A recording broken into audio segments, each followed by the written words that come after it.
Have you ever been scrolling on Instagram or LinkedIn and suddenly it feels like everyone has their life together and their business together except for you?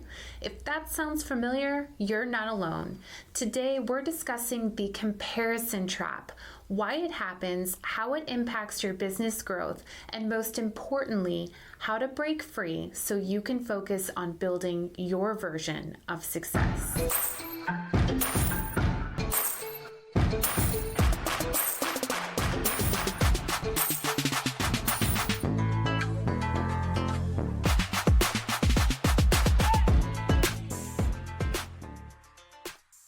Hey, lady bosses, are you working even after putting the kids to bed but still not getting results? Are you tired of spending money on ads that aren't getting engagement? Do you feel burdened that you aren't fulfilling your purpose in life because you are so consumed with work?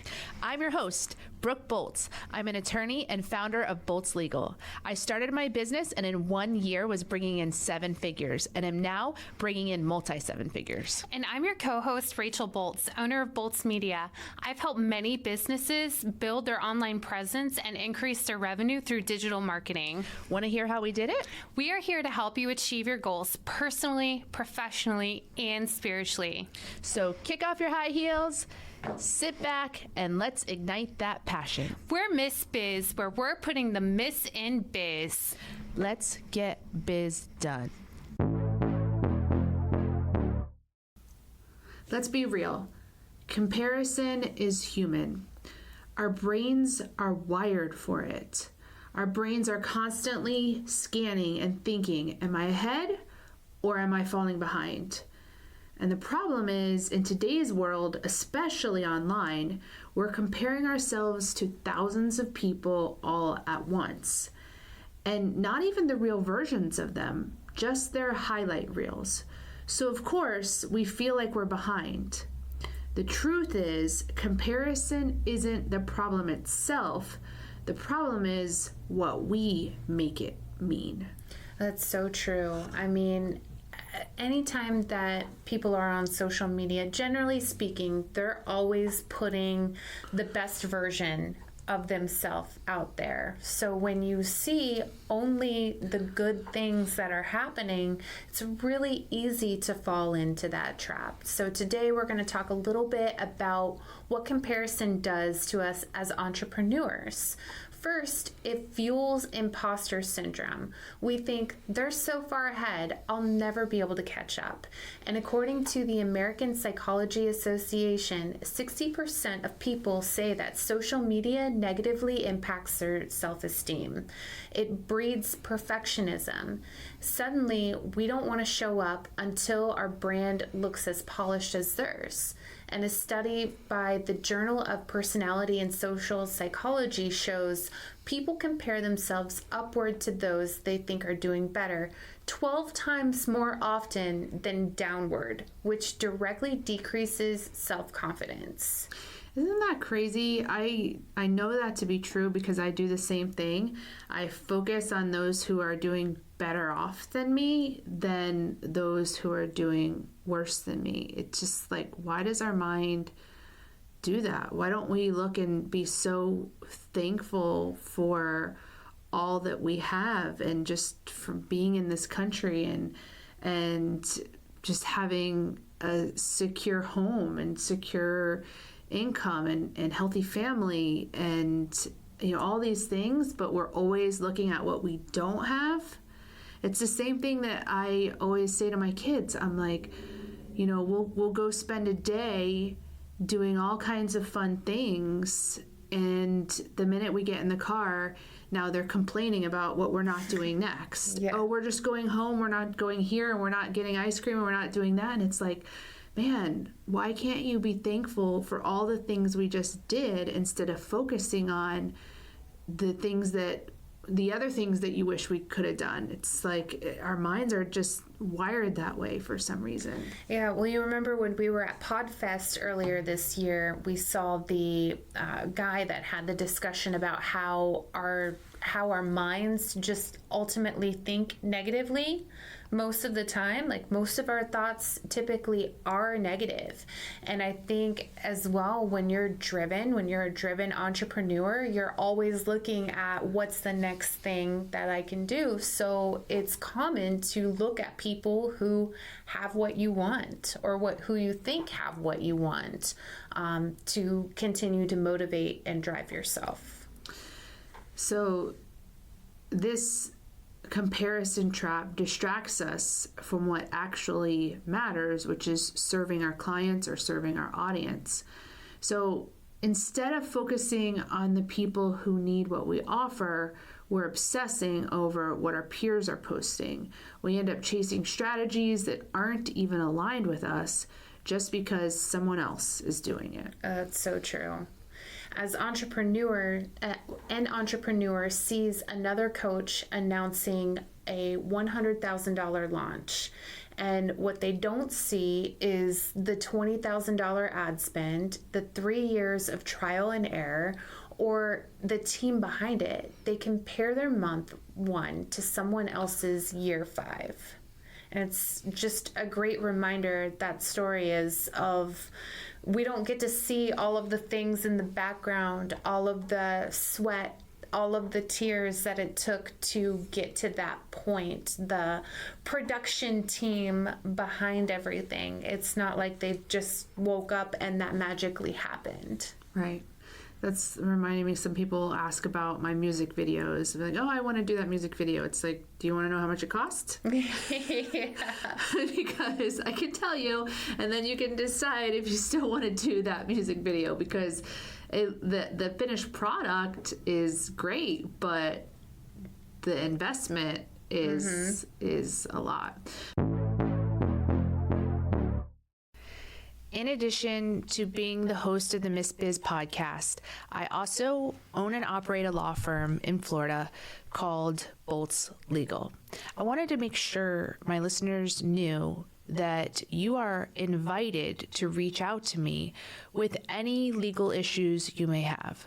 I practice in the area of personal injury, home insurance disputes, and medical revenue recovery. However, whatever legal issue you may have, please always feel free to reach out. If I can't help you personally, I'll help you find someone who can.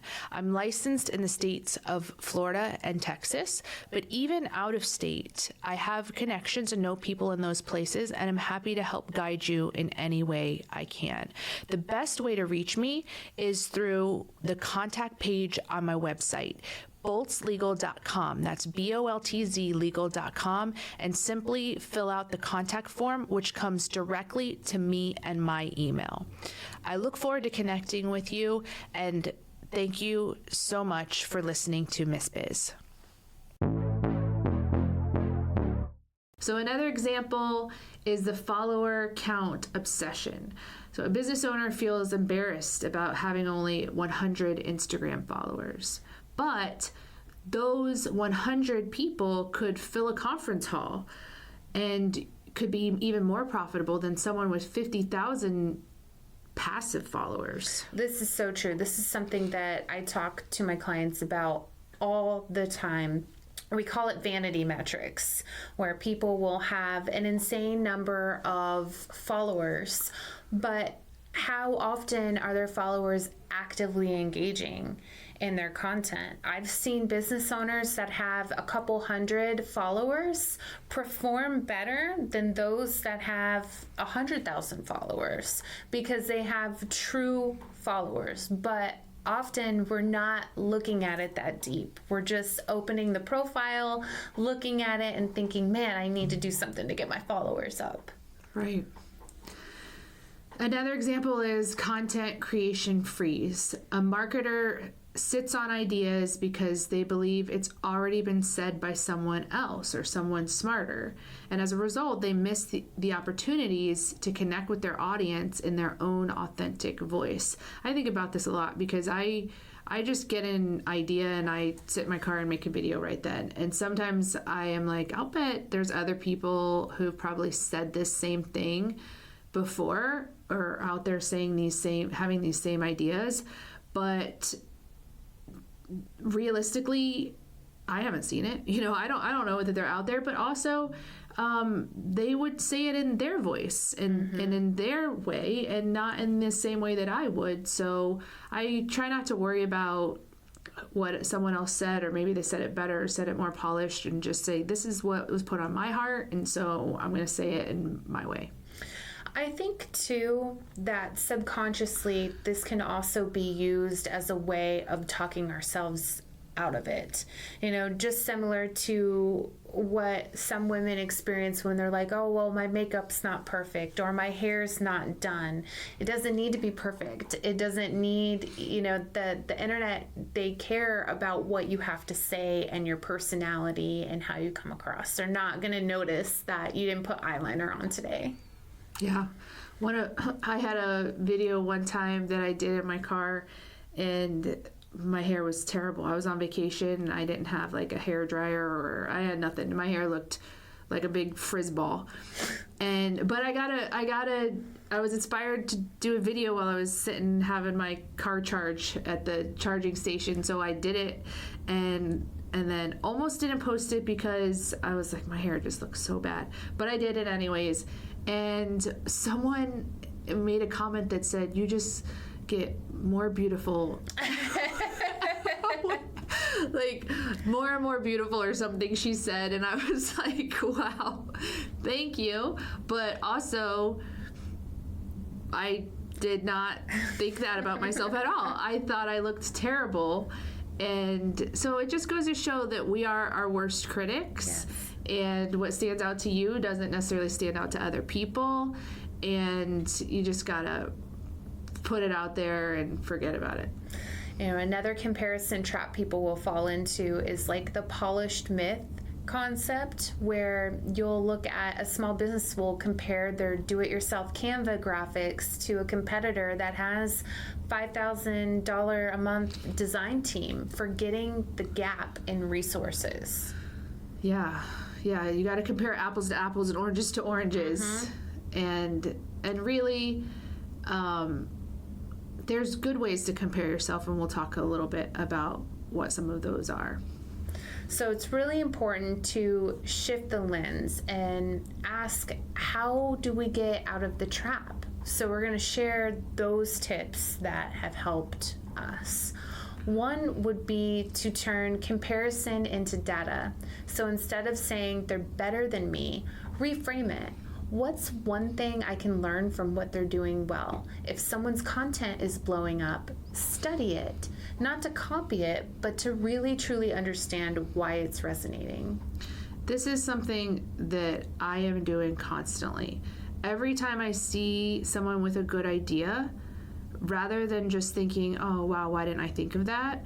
I ask myself, what can I learn from that? How could I maybe modify it to fit my business, or just trying to learn from what they do? And I think this is the critical difference between comparing yourself just to feel bad and comparing yourself in a good way, which is, oh, they had a great idea. How can I learn from that? Yeah, really getting down to the nitty gritty. Like if it's a social media video, study what is their hook, what is their main message, how are they delivering their call to action, like what components of this are working for them. That way when you go to create your video, you're not reinventing the wheel or throwing spaghetti up the wall at the wall. You have a proven structure that can help guide you towards success. Finding guests for a podcast can be difficult sometimes, so Brooke and I wanted to let you guys know that we are available to appear on your podcast. We also enjoy speaking at events, so if you have an event coming up, these jingles can go on the road. Simply go to missbiz.com/contact, and in the subject line, write podcast guest or event speaker, and we'll reach out to you to further coordinate. So another tip towards shifting the comparison trap mindset is to redefine success. Success isn't follower counts or who looks the busiest online. Create your own scoreboard. For you, maybe success means 5 consistent clients, or working 40 hours a week instead of 60. Or maybe it's finally launching that offer you've been sitting on. So figure out what success looks like for you. And then when you see what success looks like for other people, you won't be so tempted to think poorly about yourself, because you know that you're working on those things that matter to your business.